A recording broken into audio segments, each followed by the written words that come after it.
J'aime la complexité. J'adore la complexité. Alors là, j'ai perdu combien? Personnes dans la salle? La moitié minimum? Non, c'est vrai. Aujourd'hui, quand on veut vendre quelque chose, quand on veut vendre une idée, on vous dit c'est simple, c'est intuitif. Même la phrase que je préfère, c'est même un enfant de 4 ans peut le faire. C'est-à-dire, dans la même phrase, on postule que nous, les adultes, on est des imbéciles et que l'enfant de 4 ans a un cerveau de colibri. Et moi, j'arrive sur cette scène ce soir et je fais une déclaration d'amour à la complexité.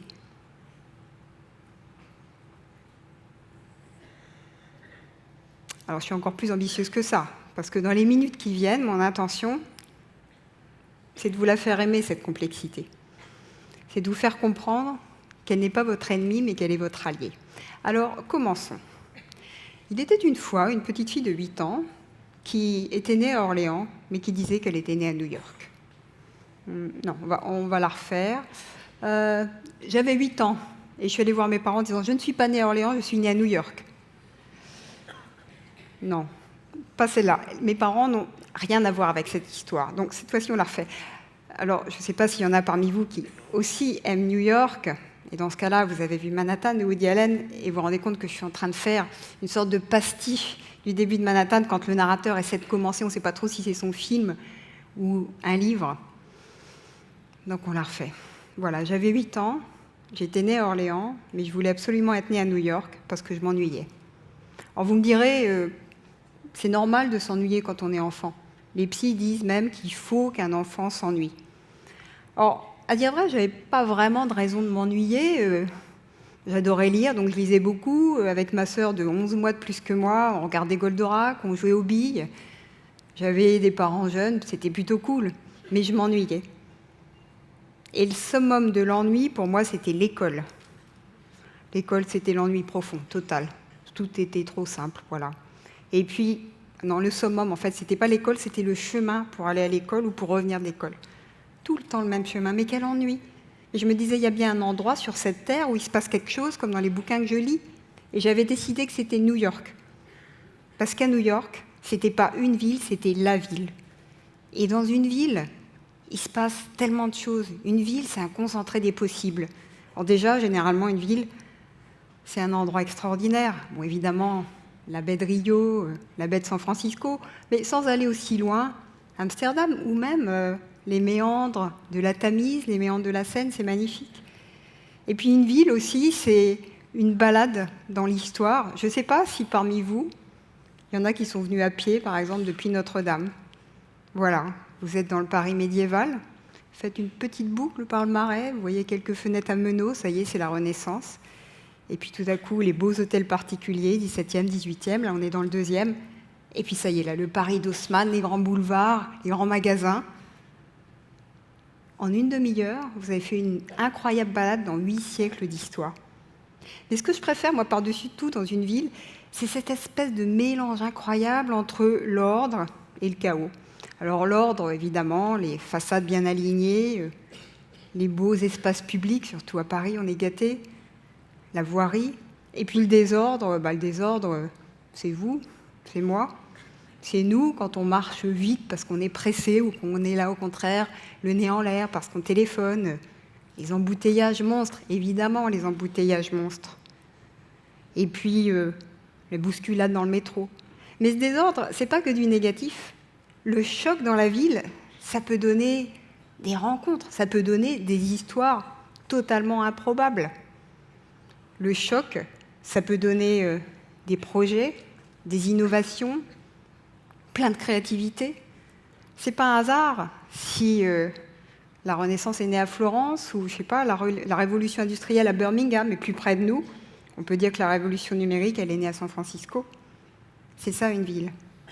Alors, ça tombe bien qu'il y ait tous ces chocs, qu'il y ait toutes ces rencontres dans les villes, parce que de l'innovation, de la créativité, on va en avoir sacrément besoin.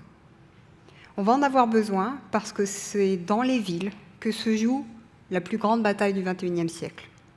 Je parle de la bataille contre le changement climatique. C'est là qu'on va la gagner ou la perdre. Pourquoi ? Pour une raison très simple, parce que c'est dans les villes qu'on consomme plus de 70% de l'énergie qu'on produit. Pour se déplacer, pour se chauffer, pour cuisiner, pour se connecter. Et c'est dans les villes qu'on émet la plupart des gaz à effet de serre, et notamment le CO2. Et ça ne va pas changer. Parce que vous savez ce qu'on est en train de faire en ce moment? On est en train de construire un deuxième monde urbain. Entre les débuts de la civilisation et l'an 2000, on a créé 3 milliards d'urbains en 50 siècles. Et bien en 50 ans, on va en ajouter 3 milliards supplémentaires. On sera 6 milliards d'urbains en 2050. Alors, vous me direz, il y a des gens pour s'occuper de tout ça. Des urbanistes, des gens qui s'occupent d'énergie, les élus. Ils vont réussir. On va les laisser faire. Vraiment? Juste un exemple. L'exemple des déplacements qu'on fait entre les lieux où on habite et les lieux où on travaille, où on étudie, où on se forme. Les déplacements domicile-travail.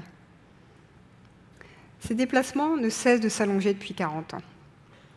On habite toujours plus loin du lieu où on travaille. Vous voyez, en 75, ce qui est en blanc ou pâle, c'est les gens qui travaillent dans la commune où ils habitent. Et plus c'est rouge, plus c'est loin. Ça, c'était 2008. C'est une enquête qui a lieu tous les 10 ans. Je peux vous dire que les chiffres de 2018 n'ont pas du tout changé. Et ça, c'est l'Île-de-France. Mais vous pouvez faire la même chose pour toutes les grandes métropoles du monde. On ne cesse d'habiter toujours plus loin de l'endroit où on travaille. Alors, quelle réponse on a apporté à ça jusqu'alors? On a apporté une réponse qui s'appelle l'étalement urbain.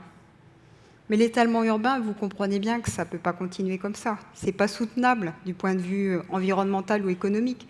Du point de vue environnemental, parce que étaler la ville toujours plus, ça veut dire artificialiser les sols. Et ça, pour la biodiversité, c'est catastrophique. L'étalement urbain, ça veut dire que si on habite toujours plus loin, eh bien, on va toujours plus utiliser la voiture. Ça veut dire aussi que quand on habite plus loin, qu'il y a plus de place, on construit des logements plus grands, donc on dépense plus d'énergie. Et puis du point de vue économique non plus, ça n'est pas soutenable. Il suffit de regarder l'actualité pour comprendre ce qui se passe. En fait, quand on y réfléchit, ce qu'on a fait jusqu'alors, c'est que chacun, dans son domaine, a fait ce qu'il avait à faire. Ceux qui s'occupaient de logement se sont occupés de logement, on a construit des logements.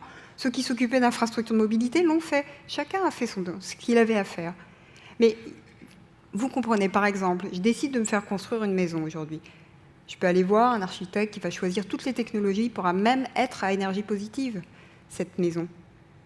Mais ce n'est pas son rôle de se dire où est-ce qu'on va l'implanter, cette maison. Ce n'est pas son rôle de réfléchir au lien entre le logement, la mobilité, l'énergie, ce n'est pas son rôle. Et vous imaginez que si nos 3 milliards de nouveaux urbains font pareil, ça ne passera pas. Donc, il va falloir prendre les choses à bras-le-corps. Et prendre les choses à bras-le-corps, ça veut dire d'abord cesser de croire qu'on peut trouver des solutions simples à des problèmes complexes. Bon, là voilà ma complexité. Ma complexité, on va l'appliquer au cas que je viens de mentionner, domicile-travail. Vous comprenez que pour résoudre cette question-là, question universelle, je le rappelle, pour résoudre cette question-là, il va falloir regarder les formes urbaines. Est-ce qu'on veut des villes plus compactes, plus denses, ou toujours plus étalées? Il va falloir regarder nos rythmes de travail. Est-ce que ça a un sens d'aller travailler tous au même moment, dans des endroits qui concentrent les emplois? Il va falloir regarder aussi du côté économique. Il va falloir regarder aussi peut-être du côté des représentations, des perceptions. Aujourd'hui, l'image majoritaire, c'est la maison avec le jardin. Il va falloir travailler sur tout ça. Sinon, on n'y arrivera pas. Et moi, ce qui me plaît dans la complexité, justement, c'est qu'il faut jongler avec 3, 4, 5 dimensions. Et au fond, quand on y réfléchit, la complexité et la vie, c'est exactement les deux faces d'une même chose. La vie est complexité. Regardez n'importe quel organisme cellulaire de base. C'est un chef-d'œuvre de complexité. Regardez nous, les êtres humains. On est de la complexité sur pattes, du point de vue physiologique, du point de vue psychologique.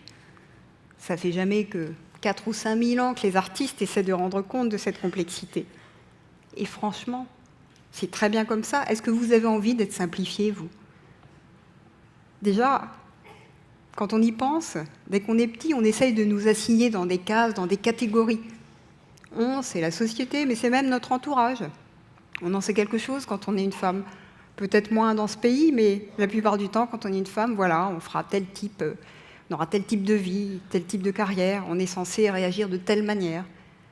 Moi-même, quand j'étais cette petite fille sage de 8 ans, justement, j'étais la bonne élève. Et donc, j'étais la bonne élève qui, parce qu'elle a des bonnes notes partout, va faire des études scientifiques. Parce que quand on est une bonne élève, on fait des études scientifiques. J'ai dit non. À la fin de la première, j'ai dit oui, très bien, ok, maths, physique, ça marche, c'est pas un problème pour moi, mais c'est pas ça qui m'intéresse. Moi, ce qui m'intéressait, c'était les mots, c'était de travailler sur l'histoire des mots, la forme des mots. Ce qui m'intéressait, c'était la littérature, c'était le lien entre le langage et la pensée, c'est tout ça qui m'intéressait. Donc c'est ça que j'ai étudié. Et puis après, quand j'ai fait ces études-là, j'ai ressenti le besoin, pour comprendre le monde dans lequel je vivais, c'était juste après la chute du mur de Berlin, j'ai besoin de comprendre des concepts géopolitiques, d'économie, de politique, donc j'ai bifurqué. Et je me souviens à l'époque, le directeur de l'école dans laquelle j'avais été reçue me dit « Mademoiselle, vous préparez une carrière baroque ». J'ai répondu « Ça tombe bien, j'adore le baroque ». Et au-delà de la réplique d'une fille de 20 ans assez énervée, il faut le dire, par cette réflexion-là, je m'aperçois aujourd'hui qu'il n'avait pas totalement tort, au sens où, oui, le baroque a essayé de rendre compte de la complexité de la vie, et c'est pour ça que j'adore ça. Alors la complexité, je l'ai assumée, j'ai continué mon chemin. Alors c'est vrai que je ne rentrais jamais dans les cases. À chaque fois, quand j'ai travaillé dans une entreprise, j'étais dans ce qu'on appelle les fonctions transverses, parce qu'il n'y avait pas la case. Et tant pis, voilà, j'étais l'ovni de service, et puis ça m'allait bien. Et aujourd'hui, sur les villes, je dois dire que j'ai trouvé un objet passionnant. Vous savez, il y a des urbanistes et des architectes qui parlent de métabolisme urbain. On parle même d'acupuncture urbaine. Il n'y a pas besoin de tout refaire. Il y a certaines fois, il suffit d'agir sur certains endroits de la ville comme on agit sur certains endroits du corps. Et bien, voyez, je pense fondamentalement aujourd'hui, pour résoudre les grands problèmes, j'ai parlé du changement climatique, mais je pourrais aussi vous parler de la congestion. Je pourrais vous parler de comment on construit du logement abordable dans les villes en croissance. Comment on construit du logement pour que non seulement les personnes à revenus faibles, mais aussi les classes moyennes ne soient pas chassées des villes. Et bien aujourd'hui, pour résoudre ces sujets-là, qu'est-ce qu'il faut faire? Et moi, c'est ce que je fais, c'est qu'on met autour de la table des urbanistes, bien sûr, des géographes, des philosophes, mais aujourd'hui, on va mettre des data scientists, on va mettre des mathématiciens, on va mettre des anthropologues, des ingénieurs, parce que chacun va arriver avec son morceau de solution. C'est exactement comme Rembrandt. Vous savez, ce tableau, la leçon d'anatomie, qu'est-ce qu'il nous dit au fond? Il nous dit que pour construire la médecine moderne, il y a des personnes qui au XVIIe siècle se sont dit « Eh bien, on va se mettre à plusieurs autour du sujet. On va chacun arriver avec notre vision de ce sujet et on va dépasser les limites qui jusqu'alors nous empêchaient d'agir. » Et bien, c'est exactement comme ça aujourd'hui qu'il faut qu'on fasse pour résoudre les grands problèmes urbains. Alors, je suis sûre que dans vos domaines multiples, vous aussi, vous avez affaire à la complexité. Dans notre vie même, notre vie personnelle, la complexité, elle est quotidienne. Je suis sûre que vous aussi, il y a une petite voix qui en vous dit « Oui, la simplification, c'est peut-être une voie, mais au fond, c'est une voie sans issue. » Et d'une certaine manière, je vais oser le paradoxe, la complexité, c'est un chemin plus riche, plus créatif et plus simple. Alors, ce que j'ai envie de vous dire ce soir, c'est oser la complexité. Oser considérer que vous avez ou que vous êtes une brique de solution. Oser faire, je crois que c'est Marguerite Yourcenar qui disait ça, dans son journal des mémoires d'Adrien, disait « Il faut être comme le peintre, vous savez, le peintre, pour bien appréhender son objet, pour bien appréhender un paysage, il tourne autour de son chevalet. Et nous, en fait, face à la complexité, c'est ce qu'il faut qu'on fasse. Donc, osez-la, cette complexité, et ça, peu importe que vous soyez né à Paris, à Orléans ou à New York, comme moi.